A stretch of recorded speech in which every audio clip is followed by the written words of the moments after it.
আল্লাহ তাআলা বলেছেন, যারা আকাশ বাতাস পৃথিবী সৃষ্টি নিয়ে চিন্তা করে এবং সর্ব অবস্থায় আল্লাহ তাআলার জিকির করে, ওয়া ইয়াতাফাক্কারুনা ফি খালকিস সামাওয়াতি ওয়াল আরদ, এবং তারা তাফাক্কুর করে, ক্রিটিক্যাল থিংকিং করে, এবং তারা বলে, মা খালাকতা হাযা বাতিলা, হে আল্লাহ তুমি অনর্থক কিছু সৃষ্টি করো নাই। মনে রাখবেন, এই পৃথিবীতে আল্লাহ তাআলা অনর্থক কোনো কিছু সৃষ্টি করে নাই। করেছে? যেটাই সৃষ্টি করেছে এটা এর মধ্যে মানব কল্যাণ আছে না নাই? আল্লাহ তাআলা আমাদের জন্য কল্যাণ রেখেছেন। এবং এই আয়াত যখন নাযিল হল, বিষ্ণু ইসা ইসলাম বললেন, ওয়াইলুন লিমান কারাআহা ওয়া লাম ইয়াতাফাক্কার ফিহা, ধ্বংস তাদের জন্য যারা এই আয়াত তেলাওয়াত করে কিন্তু এই আয়াত নিয়ে চিন্তা করে না, গবেষণা করে না। এবং কোরআনের বিভিন্ন আয়াতে আল্লাহ তাআলা বিশ্বনবীকে বলেছেন, নবী হে, আপনি আপনার উম্মতদেরকে নবীদের ঘটনা শোনান। কোরআনের 3 ভাগের 1 ভাগ হচ্ছে ঘটনা। পুরো কোরআনের 3 ভাগের 1 ভাগ কি? ঘটনা, স্টোরি টেলিং। কারণ গল্প মানুষের মনে দাগ কাটে।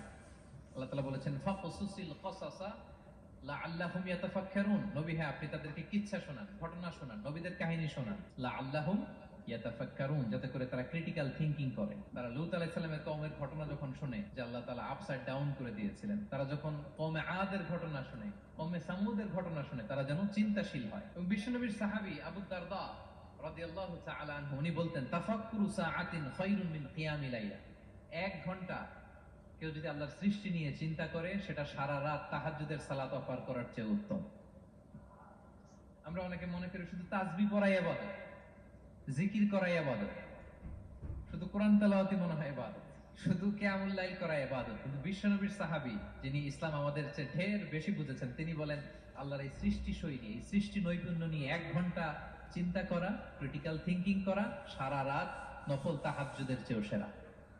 এবার বলেন, আমাদের চিন্তা করার দরকার আছে না নাই? ব্রেনটা খাটাবেন তো? এই যে যারা কনভার্টেড মুসলিম হয়, এরা কিন্তু অনেক চিন্তা ফিকির করে, নিজের সাথে নিজে বোঝাপড়া করে, ক্রিটিক্যাল থিংকিং করে, তাদের অ্যানালজি কাজে লাগিয়ে, আল্লাহর দেয়া ব্রেনকে কাজে লাগিয়ে এরপরে শাহাদা পাঠ করে, এমনি এমনি না। এই যে কিছুদিন আগে আমেরিকান এক পপ স্টার কালিমা পড়ছে না? আপনি জানেন, একটা ধর্ম চেঞ্জ করা, একটা ফেইথ চেঞ্জ করা, এটা কত বড় সিদ্ধান্ত?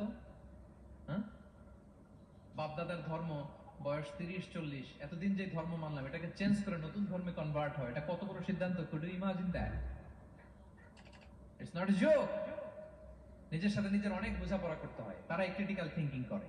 এবং বিষ্ণু ঈসা ইসলাম, উনি নবী হওয়ার আগেও এই চিন্তার ইবাদত করতেন। তিনি হেরা গুহায় চলে যেতেন, কাবা থেকে 6 কিলোমিটার উত্তরে, 634 মিটার উঁচু, জাবালে নূরের উপরে একটা কেইভ আছে, গুহা, এটার নাম হচ্ছে গারে হেরা। ওখানে বসে বসে তিনি এই চিন্তা করতেন। তার মানে নবী হওয়ার আগে বিশ্বনবীর ইবাদত ছিল চিন্তার ইবাদত। নবী হিসেবে অ্যাসাইন্ড হওয়ার আগে বিশ্বনবীর ইবাদত কি ছিল বলেন তো?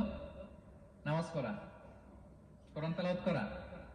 কোরআন তো নাজিলই হয় নাই, কোরআন তেলাওয়াত করবে কেমনে? তখন 6 মাস বসে বসে উনি ওখানে কি করেছেন বলেন? ধ্যানমগ্ন ছিলেন, তিনি চিন্তা করতেন। ওইটাই ছিল ওনার আধ্যাত্মিক শিক্ষায়তন। ওই নির্জন গুহার মধ্যে উনি যখন চিন্তায় মগ্ন ছিলেন, আল্লাহর সৃষ্টি শৈলী নিয়ে চিন্তা করতেন, ঠিক ওই মুহূর্তে, অন্তিম মুহূর্তে, ওই মহেন্দ্রক্ষণে নাজিল হয়েছে, ইকরা বিসমি রাব্বিকাল্লাযী খালাক, read in the name of your lord who has created, পড়ো তোমার প্রভুর নামে যিনি তোমাকে সৃষ্টি করেছেন, শিক্ষা দিয়েছেন।